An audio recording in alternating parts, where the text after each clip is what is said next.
तो सबसे बड़ी न्यूज है, सबसे बड़ी अपडेट है। और वेस्ट बंगाल का जो रिजल्ट आया है, असम का जो रिजल्ट आया है, उस पर लगातार सवालात उठाए जा रहे हैं।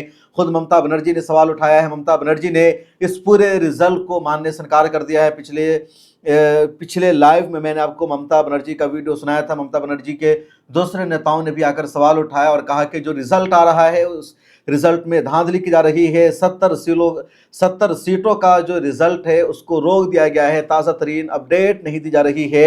और ममता बनर्जी ने सीधे सीधे फिलहाल रिजल्ट को, नतीजा को मानने से इनकार कर दिया है, क्योंकि वेस्ट बंगाल में तोड़फोड़ की जा रही है, हमले हो रहे हैं, आग लगाई जा रही है। ममता बनर्जी के घर के बाहर जय श्री राम के नारे लगाए जा रहे हैं।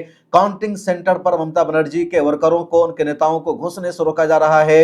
उनको कागज कलम लेकर नहीं जाने दिया जा रहा है। उनकी डिमांड को पूरी नहीं की जा रही है। लगातार खबरें सामने आ रही है कि शुरू के राउंड की जो काउंटिंग थी वही काउंटिंग अभी तक वेबसाइट पर अपडेट है और ताज़ा राउंड की काउंटिंग को अपडेट नहीं किया जा रहा है। महुआ मोइत्रा ने कहा है, क्या नाम है उसका, शारिका घोष जो राज्यसभा एमपी है बीजेपी की, उन्होंने भी अपडेट दिया है कि हमारे साथ फ्रॉड हो रहा है, हमारे साथ धोखा हो रहा है, हम ग्राउंड पर मौजूद हैं और जब तक हम तसल्ली नहीं कर लेते हैं इस रिजल्ट को नहीं मानने वाले। ममता बनर्जी ने अपने तमाम वर्करों से यह भी कहा है कि उनके वर्कर्स ग्राउंड पर मौजूद रहें, काउंटिंग सेंटर को ना छोड़े। और यही वजह है कि इलेक्शन कमीशन ने ममता बनर्जी की तरफ से सख्ती हो जाने के बाद सिर्फ चंद ही सीटों पर जीत का फैसला किया है और अब तक वेस्ट बंगाल में सिर्फ 11 सीटों पर बीजेपी की जीत का फैसला हो सका है। 2 सीटों पर टीएमसी की जीत का फैसला हुआ है और अपडेट सामने आ रही है कि 15 सीटों को लेकर के शदीद लड़ाई चल रही है। 102 सीटों से वहां पर इलेक्शन कमीशन ऑफ इंडिया ने टीएमसी के उम्मीदवारों की जीत का ऐलान किया है, जिसको बीजेपी के उम्मीदवार नहीं मान रहे हैं। उसके अलावा 25 से ज्यादा ऐसी सीटें हैं जहां बीजेपी के उम्मीदवार की जीत का ऐलान किया जा रहा है, लेकिन टीएमसी के उम्मीदवारों ने हंगामा कर दिया है। टीएमसी के नेताओं का, वर्करों का कहना है कि इस जीत को हम नहीं मानते हैं, फैसला वापस लेना होगा, धांधली हुई है, जबरदस्ती जीत दिखाई जा रही है और इस जीत को हम नहीं मानने वाले हैं। कुछ और जगहों से बहुत ज्यादा अपडेट आ रही है। मिले टाइम्स के रिपोर्टर्स वेस्ट बंगाल में मौजूद है, सफीउल्लाह मोहम्मद बुरहान, उनकी तरफ से हमें लगातार खबरें मिल रही है व्हाट्सएप पर कि कई जगहों पर वेस्ट बंगाल में शदीद धांधली हो रही है, हालात खराब हो रहे हैं और जो माहौल है मजीद खराब हो सकता है। इस दौरान राज्यसभा एमपी है आम आदमी पार्टी के संजय सिंह, उन्होंने अपनी एक वीडियो जारी की है और वीडियो जारी करके उन्होंने नरेंद्र मोदी की सरकार पर सवाल कायम किया है। सबसे ज्यादा उन्होंने सवाल किया है इलेक्शन कमीशन ऑफ इंडिया से और कहा कि साफ शफाफ इलेक्शन नहीं हुआ है, इलेक्शन में धांधली हुई है, जानबूझकर जिताया गया है और हिंदुस्तान पूरी दुनिया में मजरूह हो गया है।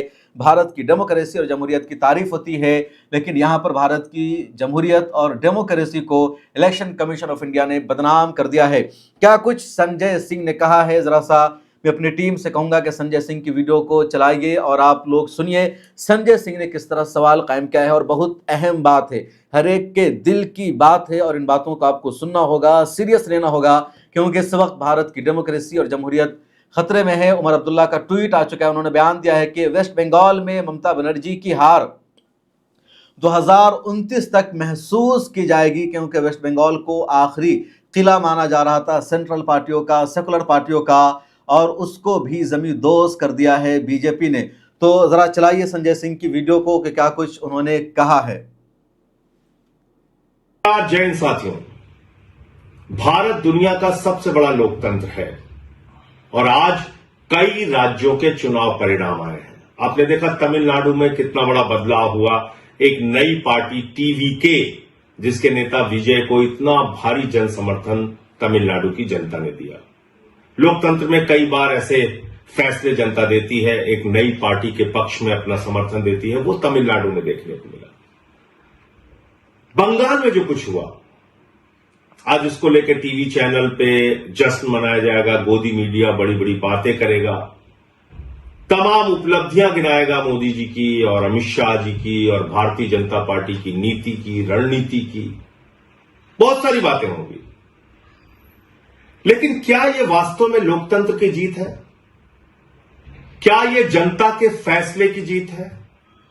क्या आज इस चुनाव परिणाम के पीछे का जो सच है वो इस देश के लोगों को भूल जाना चाहिए और सिर्फ बीजेपी का गुणगान करना चाहिए? मुझे लगता है नहीं। सारी चीजों का मूल्यांकन होना चाहिए। किस तरह से बंगाल के चुनाव को चुनाव आयोग ने प्रभावित किया, किस तरीके से एसआईआर के जरिए जनता के वोट को लूटा गया। आज पता यह चल रहा है कि 3 से 4 लाख वोटों का अंतर है बीजेपी और टीएमसी के बीच में। यह पता चल रहा है कि 2% वोटों का अंतर है टीएमसी और बीजेपी के बीच में। हो सकता है उससे भी ज्यादा हो जाए, 2-4% हो जाए अंतिम परिणाम आने तक। लेकिन क्या यह 2-4% का जो डिफरेंस है यह सही है? यह वास्तव में बीजेपी का चुनाव जीतने का आधार है? क्या सचमुच में इस अंतर के साथ बीजेपी चुनाव जीत सकती थी? नहीं। 3 से 4 लाख वोट का अंतर है, लेकिन 27 लाख वोट लोगों को डालने नहीं दिए गए।